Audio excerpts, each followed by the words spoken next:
afternoon and welcome to this edition of Border Report Live. My name is Rudy Mireles and I am your host here in Harlingen, Texas, in the Rio Grande Valley of South Texas. Joining us in just a little bit on the program, we have our El Paso/New Mexico correspondent, Julian Resendiz, who's going to be talking about Department of Homeland Security Kristi Noem's recent visit in the last 24 hours. And we know he was hustling around yesterday trying to get us all the details, literally walking into this program, coming right from the road at that press conference. So we're going to hear a little more in depth on what happened at that press conference yesterday with the Homeland Security Secretary. And a little later in the program, we're going to have our South Texas correspondent, Sandra Sanchez, tackle two things. One of them we actually told you about when it was developing news last week, and that is massage parlors being busted for prostitution. And specifically what we told you about were those prostitution arrests that happened here in the Rio Grande Valley on the border last week. But first, let's take a look at some of the news making headlines across the border, starting with us telling you about the story as breaking news yesterday at the end of our program, and that is that boxer Julio Cesar Chavez Jr.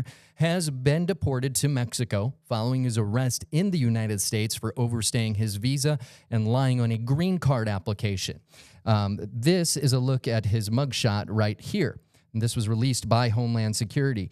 Now, Chavez was handed over by authorities and admitted to a prison in the northern state of Sonora. That's according to an official who spoke to the Associated Press on condition of anonymity Tuesday because they were not authorized to speak publicly about the matter. Now, you may remember we told you about this, that Chavez had a warrant for his arrest in Mexico for alleged arms and drug trafficking, as well as alleged ties to the Sinaloa cartel. He was arrested on July 3rd, just days after his high-profile fight with influencer Jake Paul in California. Also happening in relation to immigration is Nebraska Republican Governor Jim Pillen has announced plans for an immigration detention center in his state. Like all the others that have recently opened across the country, this one has been given a nickname as well. They're calling this one the Cornhusker Clink.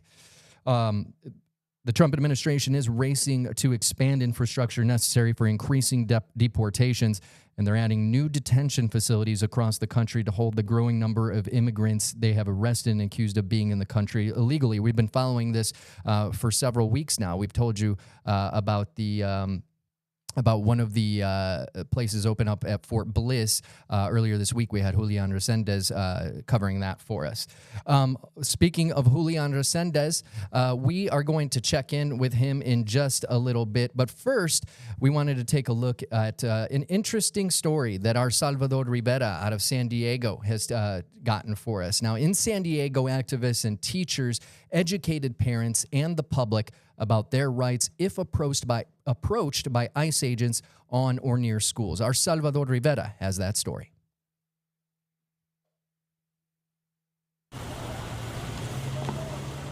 On Tuesday morning at Lincoln High School, the lesson for the day was how to deal with ICE agents on or near the campus. As students are entering and passing out information for parents so that they know, who to reach out to if they happen to have any issues.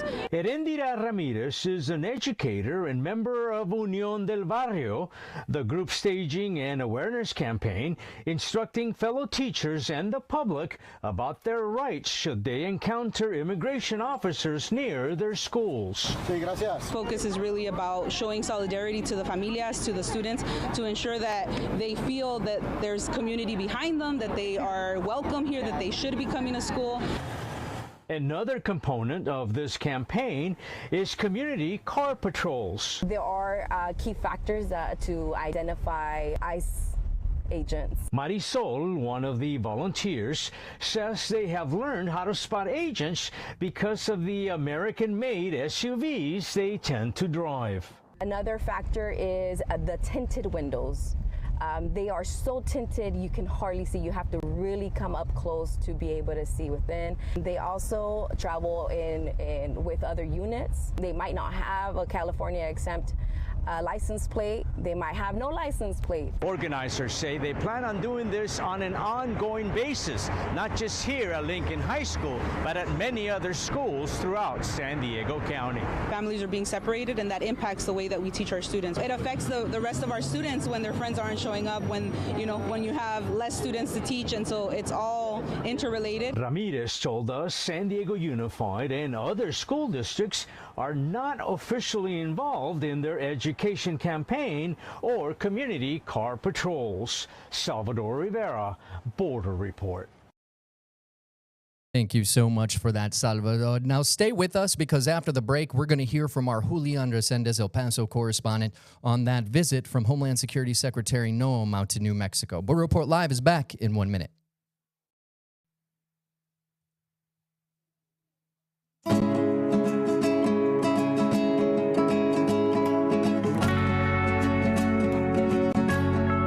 Welcome back to this Wednesday edition of Border Report Live. My name is Rudy Mireles in Harlingen, Texas, in the Rio Grande Valley of South Texas. And joining me now, we have our El Paso correspondent, Julian Resendiz. How you doing today, Julian? Doing great, Rudy. Good to be here. Good to have you here. Now, we know yesterday you told us you were running all around trying to get with the Homeland Security Secretary as she visited New Mexico yesterday. Why don't you go ahead and from the top just fill us in on what this press conference was all about? Absolutely, Rudy. I can tell you that Kristi Noem was in New Mexico early in the morning yesterday. First, she went to a place called Ruidoso, which has been prone to flooding in the past few months. So she talked to the residents and saw what's being done as far as rebuilding, reconstruction. And then the highlight of her trip to New Mexico was to tour new border wall construction. Now, let me give you some background. This new border wall is going up in a place in New Mexico, very close to the Texas state line in El Paso, where the drug cartels for the past few years have been very active, sending people over a steel mesh structure, which is not that high, and that has been cut with welding equipment numerous times, hundreds of times. So that portion of wall is being replaced by the wall that you see in the background there in the images. It is 30-foot tall steel bollards. And the secretary made a very strong point that this wall is going to be harder for immigrants and for smugglers to climb. And it has several safety features, including something new, something that's only being used now. And that is to paint the steel black. Why? Because black attracts more heat. And she says that this is a deterrent for whenever the smugglers or the migrants try to climb out or try to climb down. I do believe we have some words from the secretary herself. But I think it is remarkable that for May, June, and July, we've had 0 illegal aliens come into the United States of America, according to our records, and encounters that people that have come into our country, that we have the most secure border in our nation's history. I also want to point out one other statistic that came out this week that was incredibly important to our country, is that according to the Bureau of Labor and Statistics, we have 1.6 million illegal aliens that have gone home voluntarily. They have left the United States, returned to their countries at the encouragement of President Trump and his policies, so that they have an opportunity to come back to America the right way. So they have the opportunity to come back and pursue the American dream and provide for their families the right way into the future. So that's an incredible amount of individuals who recognize now is the time to go home. And if they choose to come back to the United States, to do it while abiding with our laws. But Yeah, Rudy. So that's a very difficult statistic to verify. But the fact is that CBP has modified its former asylum application so that people can register and state their intention to return to their home countries. And thus, if they do it voluntarily, conceivably have an opportunity to come back and reapply for admission, like she says, the lawful way. Now, I want to bring your attention back to the wall itself and how it's being painted black. The secretary, as well as the Border Patrol chief, said that the purpose of painting the wall black is twofold. One, to prevent from rust and wear, and number two, and this is where it gets controversial. So the steel becomes hotter, and smugglers and migrants have a harder time trying to climb it or to climb down. This immediately brought some protests from civil rights organizations here in El Paso, who said that if that's intentional, that's an inhumane practice. I do believe we have some more words from the secretary where she addresses this directly. yeah, it is. It's It's specifically going to be on structure that looks like this, that's made out of steel, and it is to protect the infrastructure from wear and tear and erosion that would occur. But also it is because the president specifically recognized that black gets hotter in this weather and in this heat and in this sun, and that when you touch something that's hot during these kinds of temperatures, it's very difficult to climb it, very difficult to cut it, to handle it. And he wants to make it as difficult as possible for individuals who are trying to break our laws. He means what he says, and he follows through on what he says he's going to do. And this was something he spoke to me about after the election that he wanted to do. And when he was sworn in, we immediately got to work on setting up the opportunity that when the structure is built, that it would be painted so it'd be protected and that it would be hot. So it is a very, very strong message that the DHS and President Trump are sending to not just to smugglers, but also to would-be migrants, pretty much saying don't come. And it's been proving controversial here in El Paso already. You know, we talk about these bollards being painted black so the heat hits them and they hold on to that heat, retain it a little longer. I mean, do we know how many people are trying to actually climb the wall during day? It seems like something that they would most likely, especially the ones being smuggled across by coyotes. It seems like that would be something that they would try to do under the cover of darkness. Yeah, I mean, we're talking back to the days of the Biden administration. We had surges of up to 2,000 people a day trying to climb the wall or otherwise get around into the United States. Now, like I've said very often on this show and in my reporting, migrants don't just take a bus and come to the border and decide I'm going to cross here. They're brought to the wall by smugglers, and those smugglers usually bring their makeshift ladders or other mechanisms to get the migrants on the top. The hard part is that because the smugglers don't want to get caught, they pretty much leave the migrants on their own once they're on top of the wall. So it is contingent upon the migrant to climb down the wall, obviously holding on to these steel bollards. And that's where it could, human rights organizations say it could get really, really difficult and could result in injuries to the hands of the migrants, and also could result in falls. And here on the images, you see Secretary Noem taking a paintbrush herself and applying the black paint, the black tar to the wall. Yeah, it's interesting stuff. I just, for some context for folks, I assume y'all's weather up the border is very similar to ours down here in the Rio Grande Valley, but the heat indexes, it has been feeling like about 115 degrees down here every day for the last couple days. And so that kind of, lets you know how hot those things could actually get. If anybody's ever been down that old school silver slide on the playground, you know how hot that thing can get. I could only imagine how much hotter it gets if it were to be painted black. Right. We have a triple-digit temperature here in El Paso in southern New Mexico, pretty much starting in late May all the way to September. So it really does get hot. We're different from the weather in the valley in that we hardly get any rain. I know that you guys get, 30, 40, 35 inches rain a year? Hopefully, in a good year. Yeah, so it's Rudy, it's definitely. It's Sandra Sanchez. I wanted to add to the conversation a little bit, if I could. Absolutely. Hey, Rudy, great to see you and Julian. I was really shocked to see the black paint on that segment of border wall, because when I came across a segment in Starr County near Roma a few weeks ago, it was also painted black. That segment is still being built, and I was surprised by the color. It is a new segment, and so now it kind of makes sense. It looks like this may be the trend going forward in the way they're building them. Julian, do you know if they're going to go back and repaint all of the existing border barrier structures, or if this is just the new ones? I do believe this applies only to the new ones because, as you know, whenever work is to be done on a federal project, it needs to be contracted out, and there's a bidding process. I mean, the paint is not cheap, and the sections of the border wall go around for miles. So as far as I know, it is for new wall construction for now. We do have another segment here in South Texas near San Juan. And when President Trump, during his first term, came to visit, I believe it was 2019, or 2020.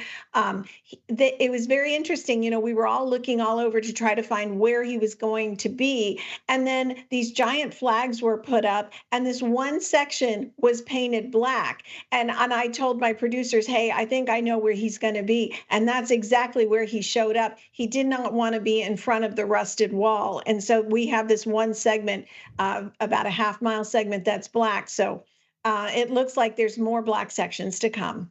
Yep. And like Julian said, I'm sure it is an incredible process to go back and do everything, but it looks like that might be the standard quo going forward. I want to bring Julian back in for just another quick topic. You watch the Mexican president's press conferences every week.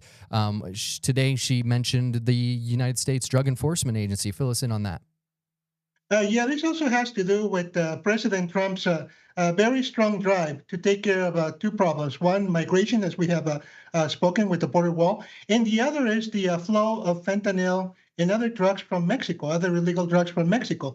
So there's a controversy going on because a couple of days ago, the U.S. Drug Enforcement Administration put out a news release announcing a new binational cooperation program, law enforcement program targeting the cartel leaders in border cities. This obviously is something new, and it would definitely make a big impact on the cartels if their top persons in all the way from Matamoros, Reynosa to Juarez and Tijuana are taken out. So everything look in order. The program includes training Mexican law enforcement officers in intelligence tactics, in the sharing of information. And everybody was got excited about this initiative to curb fentanyl and methamphetamine trafficking on the border. But then the very next morning, President Sheinbaum, there on your screen, she said, I don't know anything about this. There is no joint operation with the DEA. And she was very concerned. She seemed a little bit upset, even though she's usually a very calm and serene person. She did emphasize sovereignty and nationality. And she said, whenever we do something together, it starts with a formal agreement from my office to the Minister of Foreign Relations with the State Department. And so far, we have nothing on this. So after she made this denial, I reached back to the DEA, and they sent me a statement seeming to restate that they want to do this. So it is definitely a controversy. I spoke to a border international security expert, and he told me that, number one, it's not unusual for Mexico, like I've said before, to walk a very tight rope when it comes to cooperating with the U.S. on very difficult topics. And this is a very difficult subject that Mexico has not been able to solve in 30, 40 years, however long the cartels have been around. But at the same time, there's a very strong feeling among the average Mexican that they don't want U.S. intervention of any kind. So the president is always split, whether it's Sheinbaum or somebody else in the past. They're always split between, all right, we have a problem, we need to cooperate with the U.S., but how is that going to look at home? So the expert told me that this is a very definite example of the U.S. pushing Mexico on something, Mexico probably ending up cooperating, but also Mexico trying to make it clear to its citizens, we're not bending to the U.S. We have complete sovereignty. If we do this, it's because we want to. Yeah. So we'll keep you posted on this because it hasn't ended yet. Yeah, and it sounds, from what's on paper, as you just mentioned, it sounds like a great program. Who doesn't want binational partnership on something like combating drug trafficking, especially fentanyl, into any country, really? But that word that you keep mentioning every time we talk about one of these issues, sovereignty, has come up. So it'd be very interesting, as you said, to see where this goes. Thank you so much, Julian. We appreciate you reporting today. My pleasure.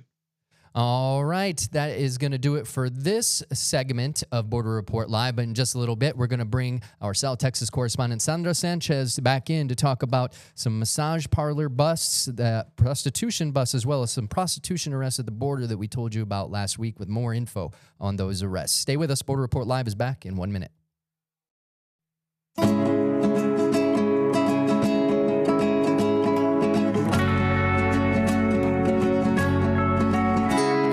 back to this edition of Border Report Live. Remember that you can stay informed on the story shaping the U.S.-Mexico border on your commute home, while out on a run, taking the dog, or maybe the young one out for a walk, because Border Report Live is now bringing you real-time updates, expert insights, and voices from both sides of the border in podcast form. You can listen now on Apple Podcasts, Spotify, and the iHeartRadio app. Time now to bring in our South Texas correspondent, Sandra Sanchez. Hey, Sandra, how are you doing? Hi, Rudy. Not next to you today. I was conducting some interviews on the Upper Valley, so from a different location, but great to see you. Good to see you. Now, two topics, both surrounding prostitution. Now, and we'll start with the massage parlors, but it's just so interesting because for those of us who worked for the federal government, when we hear the word trafficking, I think first and foremost, our mind goes to this kind of thing, prostitution. But in reality, you know, there's all kinds of different trafficking, human trafficking, whether it's just getting someone over the border. But in this case, it's something we hear about once in a while. So kind of break down this this massage parlor bust. Yeah, and this is a story that we have up on, it's coming up on borderreport.com. I've been reporting it today, digging into the Texas Department of Licensing and Regulation. Noticed that they were issuing more suspensions, emergency orders, revoking of licenses, massage parlors. Particularly, there were a few foot massage parlors. We wrote about one back in November. And then on Thursday, there was another one in Houston that was shut down. So kind of did a deep dive into it. And it turns out that there have been 51 emergency orders issued. In fact, 70 locations, 53 businesses. So some of these businesses operate multiple locations, basically throughout the entire state, linking these operations to sex trafficking.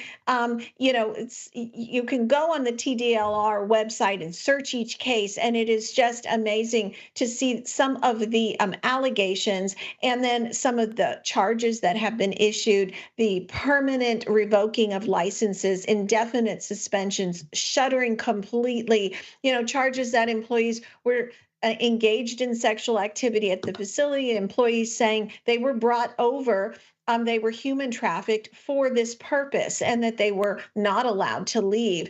And so we have detailed it.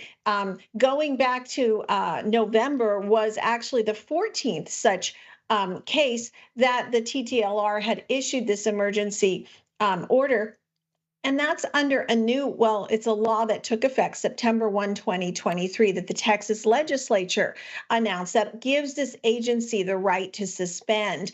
And since then, they've issued 51 orders. So it really is a growing trend. Now, when they issue these orders, we've said the word allegations. Are most of them allegations? Do any of them result in any kind of other conviction or a complete loss of their operating or regulation license?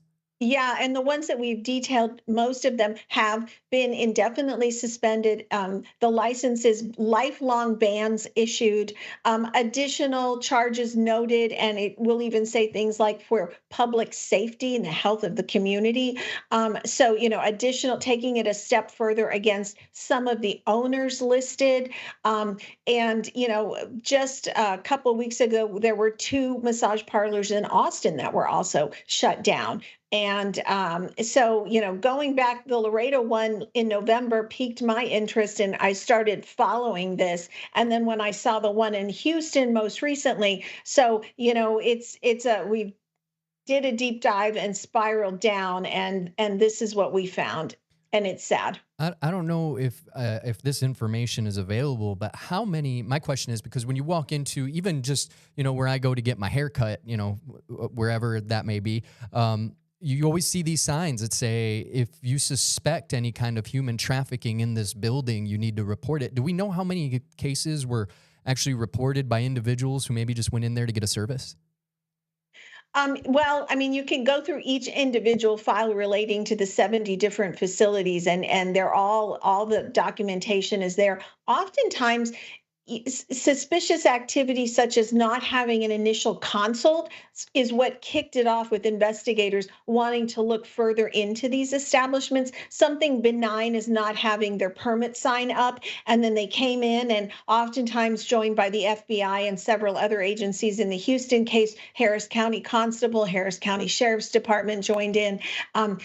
So kind of one tip leading to uncovering multiple. And we do also have on the website listed the phone number that you can call and a web link.